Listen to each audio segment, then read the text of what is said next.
What's going on, everyone? This is Sean from Gen 4 Technology, and today I'm going to be giving you a quick rundown on how to set up your XVR series XVR to record upon human/vehicle detection, as well as trigger some of the other features supported on the XVR device.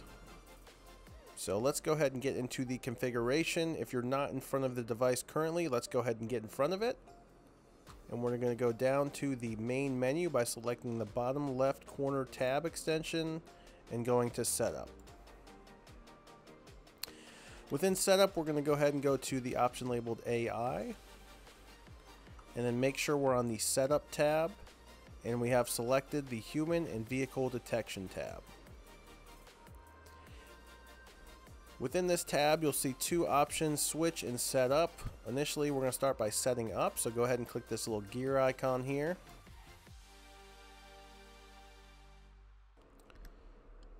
This will prompt you to the configuration page for the human detection feature. Within this section, we have a few options on the left-hand side, so I'm going to go over those with you real quick. We have channel. Channel is where you select what channel you want to configure this setting on. Snap mode, we're going to leave on default. Min and max pixel, you'll see, are represented on the right hand side. So this little green box is for the min pixel, this big green box is for the max. And that can kind of give you a gauge of how big and how small each represent. So what this does is the min allows you to set what is the smallest vehicle or human in size that can be depicted on this channel within this field of view. And the same goes for max. The max would be what is the max size that a human or vehicle must be or has to fall within to be depicted as a human or vehicle event. Sensitivity, here is where you can adjust how sensitive you want the feature to pick up human and vehicles. The higher you set this, the more sensitive, the lower, the less sensitive. Detection type, this allows you to kind of filter out whether you want it to just be a singular option. So if you just want it to be upon vehicle, you just check in vehicle, or if you just wanted to filter upon human, you just check in pedestrian, or you can do both.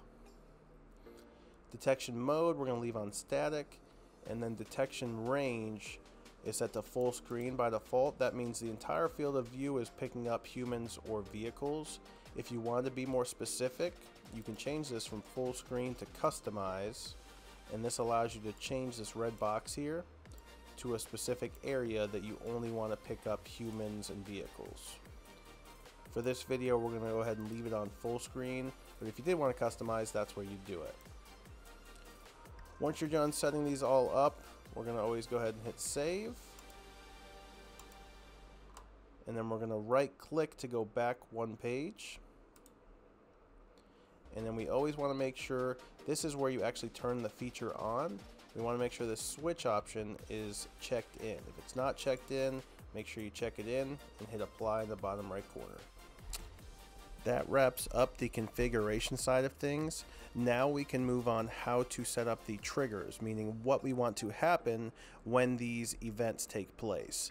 So we're going to go ahead and select this alarm option on the left-hand column here. We're going to go to the human and vehicle detection tab, and you're going to see a list of options left to right. I'm going to go over what each of these do and what typically you want to use, or most installers or customers use, and what most installer customers don't use. So starting off, we have buzzer. Buzzer you can turn on. You can have it beep up to 1 minute. Typically this is left off because what's going to happen here is one human or vehicle detection is triggered. If you turn on buzzer, that's going to cause the XVR to beep consistently for this time frame. Usually that's not something someone wants, but if you want to utilize that feature, that's where you turn that on. Alarm out. This allows you to trigger your alarm output on the back of the device. The alarm output can be integrated with a lot of external equipment, such as strobe lights or a siren, some sort of speaker. So if you wanted to trigger something like that, that's where you would turn this alarm output on, and then you set your latch time. Latch time being how long you want that alarm output to stay active or open until it closes. Record, probably the most important. This is where you depict whether you want the channel to actually record something when the human vehicle detection takes place. So if we hit this little gear icon, we see it's on, and you just check in this box if it's not on to turn it on. And then the channel you select typically is going to be the channel you're adjusting. So if you're on channel 1, you want to make sure channel 1 is highlighted in.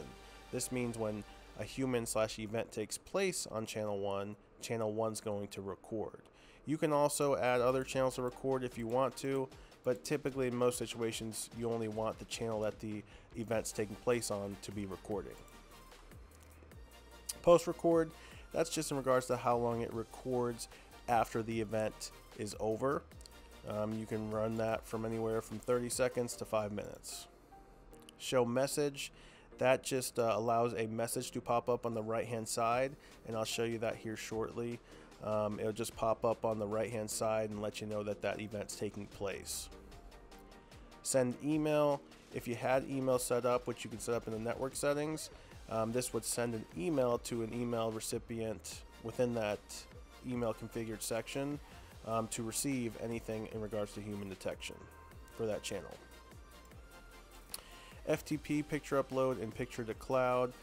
Just two more settings that you can set up. If you had an FTP server, you can set that up in the network settings, and you can trigger a picture to upload to that server when an event takes place on this channel 1.